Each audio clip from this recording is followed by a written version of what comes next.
नमस्कार शेळी व मेंढी पालकांनो, पुण्यश्लोक अहिल्यादेवी मेंढी व शेळी विकास प्रक्षेत्र रांजणी या यूट्यूब चॅनलमध्ये आपल्या सर्वांचे पुन्हा एकदा मनापासून स्वागत आहे.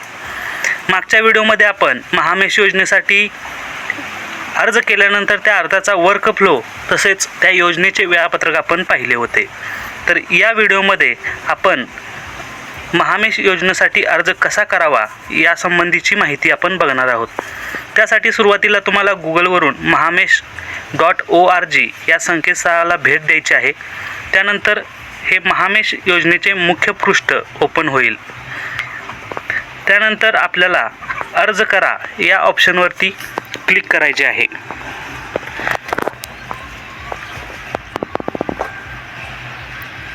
त्यानंतर येथे महत्त्वाच्या काही सूचना आहेत त्या आपण वाचून घ्यायच्या आहेत. त्यानंतर नवीन अर्जदार नोंदणी या टॅबवरती आपल्याला क्लिक करायचे आहे. यानंतर अर्जदाराची माहिती भरा असा तुम्हाला ऑप्शन दिसेल. यामध्ये अर्जदाराचा प्रकार यामध्ये तुम्ही वैयक्तिक, बचत गट किंवा FPO हे ऑप्शन निवडू शकता.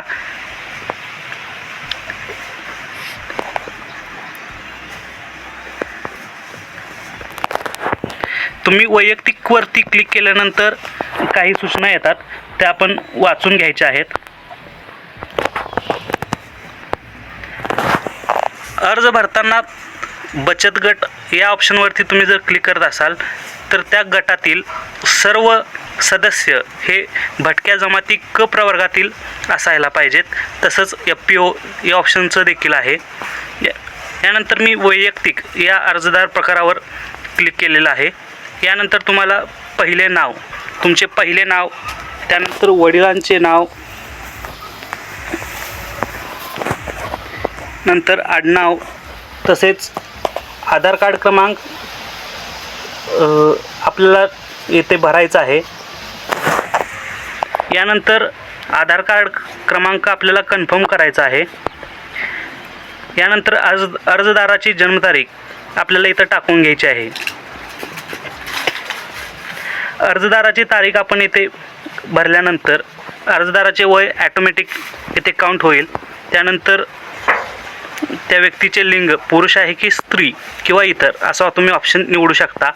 त्यानंतर मोबाईल नंबर यामध्ये तुम्हाला तुमचा द्यायचा आहे. त्यानंतर ईमेल ID असल्यास म्हणजे तुमच्याकडे असेल तरच तुम्ही टाका, नसल्यास नाही टाकलात तरी चालेल. यानंतर दिव्यांग प्रवर्गातून अर्ज करावयाचा आहे का?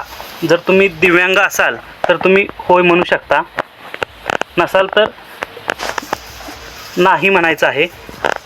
जर तुम्ही होय या ऑप्शनवर क्लिक केलं तर काही सूचना येतात त्या वाचून घ्यायच्या आहेत. यानंतर आपल्याला जिल्हा निवडायचा आहे. त्यानंतर तालुका, नंतर गाव तुम्हाला मॅन्युअली टाईप करायचं आहे. यानंतर आपला जात प्रवर्ग निवडायचा आहे, पण जात प्रवर्ग भटक्या जमाती क असाच असणार आहे, तो ओपन होत नाही. नंतर यामध्ये तुम्हाला जात निवडायची आहे. नंतर तुमचे जात प्रमाणपत्र आहे का येथे होय म्हणायचे आहे. असेल तर होय म्हणायचे आहे, नसेल तर तुम्हाला ते अपलोड करावे लागणार आहे. यानंतर तुम्हाला राशन कार्ड क्रमांक तुमचा टाकायचा आहे. यानंतर विवाहित आहे का तुमचे मॅरिटल स्टेटस जे आहे ते तुम्ही इथे टाकू शकता. त्यानंतर बँकेचे नाव, खाते क्रमांक, IFSC कोड तसेच शाखा व पिनकोड यामध्ये तुम्हाला लिहावे लागणार आहे. यानंतर ही वैयक्तिक माहिती झाल्यानंतर अर्जदाराची कौटुंबिक माहिती आपल्याला भरावी लागणार आहे. यानंतर आपल्याला एकूण कुटुंबात सदस्य किती आहेत याची संख्या येथे लिहावी लागणार आहे. जर समजा तुमच्या घरी 4 असतील तर तुम्ही 4 टाकायचे आहे व प्रत्येक तुमच्या घरातील सदस्याचा आधार क्रमांक, राशन कार्डनुसार सदस्याचं नाव येथे लिहायचे आहे. त्यानंतर त्याचे लिंग, वय असे प्रत्येक सदस्याचे भरायचे आहे. यावेळेस तुम्ही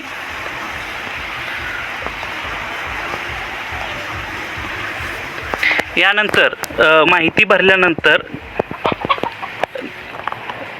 नियम व अटी मला मान्य आहेत या टॅबवरती क्लिक करून तुम्हाला हा ऑप्शन सबमिट करा हा ऑप्शन येईल, त्यावरती क्लिक करायचे आहे.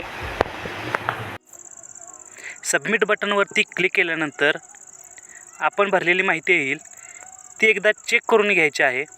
बरोबर असेल तर पुढे जा या ऑप्शनवरती क्लिक करायचे आहे व काही दुरुस्ती असेल तर बदल करा ऑप्शन निवडून तुम्ही तुमची चूक दुरुस्तसुद्धा करू शकता. सबमिट करा या बटनवरती क्लिक केल्यानंतर योजनेच्या संबंधी काही सूचना दिलेल्या आहेत त्या लक्षात घ्यायच्या आहेत. त्यानंतर आपल्याला योजना निवडा हा ऑप्शन येईल. या घटकांपैकी आपण योजना निवडू शकता. यामध्ये पहिल्या घटकासाठी योजना मी निवडलेली आहे. कायमस्वरूपी एका ठिकाणी राहून मेंढी पालन करण्याकरिता पायाभूत सोयी सुविधासह 20 मेंढ्या व 1 मेंढा स्थायी गट या निवडलेल्या आहेत. तर मी पहिले घटक निवडल्यानंतर 2 ते 15 या घटकांसाठी अर्ज करू शकत नाही. खालच्या 16 आणि 18 घटकांसाठी अर्ज करू शकता. त्यानंतर पुढे चला या ऑप्शनवरती क्लिक करा. त्यानंतर आपल्याला योजनेबद्दल माहिती भरायची आहे. यामध्ये अर्जदाराकडे सद्यस्थितीमध्ये किती मेंढ्या आहेत, अर्जदाराकडे मेंढ्या आहेत का, असतील तर होय करायचे आहे, नसतील तर नाही करायचे आहे, असल्यास किती मेंढ्यांची संख्या आहे ते टाकायचे आहे. तुम्ही मेंढीपालनाची पद्धत निवडायची आहे. तुम्ही मेंढीपालनाची पद्धत निवडा यावरती क्लिक केल्यानंतर तुमच्याकडे किती मेंढ्या आहेत याचे पशुधन अधिकाऱ्याचे संमतीपत्र असणे आवश्यक आहे. त्याशिवाय आपल्याला फॉर्म भरता येणार नाही. येथे स्थायी निवडल्यानंतर तुमच्याकडे शेड बांधणीसाठी स्वतःची 1 गुंठा जागा असणे गरजेचे आहे. नाही तर तुमचा अर्ज अपात्र होईल. यानंतर वैरण उत्पादनासाठी स्वमालकीची किंवा कुटुंबातील इतर व्यक्तीची भाडेतत्वावर किमान 1 एकर जमीन आहे का याची माहिती तुम्हाला होय किंवा नाही ऑप्शन निवडून द्यायची आहे. आणि जर असेल तर हेक्टरमध्ये किती आहे ते टाकायचे आहे. यानंतर पूर्वी तुम्ही महामेश योजनेचा लाभ घेतला आहे का याबद्दलची माहिती द्यायची आहे. या योजनेमध्ये तुम्ही जर अगोदर लाभ घेतला असेल तर तुम्ही हा अर्ज भरू शकत नाही. कारण या योजनेमध्ये जर तुम्ही 1 ते 15 घटक आहेत यापैकी जर लाभ घेतला असेल तर लाईफ टाईममध्ये या योजनेचा लाभ तुम्ही परत घेऊ शकत नाही. फक्त तुम्ही एकदाच या योजनेचा लाभ घेऊ शकता. अर्जदाराच्या घरातील किंवा अर्जदार हा शासकीय सेवक असेल किंवा केंद्र शासन किंवा स्थानिक स्वराज्य संस्थेच्या तसेच शासकीय पदाचा लाभ घेणार असेल तर तुमचा अर्ज अपात्र ठरवला जाईल. यानंतर वरील अटी मला मान्य आहेत यावरती तुम्ही क्लिक करून व काही चुकले असेल तर मागे जा या ऑप्शनवरती क्लिक करून तुम्ही बदलू शकता. यानंतर आपण सबमिट करा या ऑप्शनवरती क्लिक करायचे आहे. या बटनवरती क्लिक केल्यानंतर मध्ये परत तुम्हाला सूचना दिसेल. तुम्ही दिलेली माहिती तुम्हाला मान्य आहे का, बरोबर असेल तर सबमिट करा यावरती क्लिक करा. जर बदल करायचा असेल तर तुम्ही बदलसुद्धा करू शकता. सबमिट केल्यानंतर सूचना येईल, यामध्ये तुमचा अर्ज यशस्वीपणे सबमिट झाला आहे असे दिसेल. फॉर्म भरल्यानंतर आपल्याला महामंडळाकडून एक युजर ID आणि पासवर्ड दिला जाईल. त्याचा वापर करून तुम्ही केलेला अर्ज बघू शकता. यामध्ये काही बदल करावयाचा असल्यास तुम्ही बदलही करू शकता. जर अर्ज भरताना तुम्हाला काही अडचणी येत असेल तर आम्हाला कमेंटमध्ये तुम्ही कळवू शकता. तसेच शेळी व मेंढी पालन तसेच शेळ्या मेंढ्या यांच्या नवनवीन योजनांची माहिती मिळवण्यासाठी आमच्या चॅनलला सबस्क्राईब करायला अजिबात विसरू नका. परत भेटूया पुढच्या व्हिडिओमध्ये. धन्यवाद.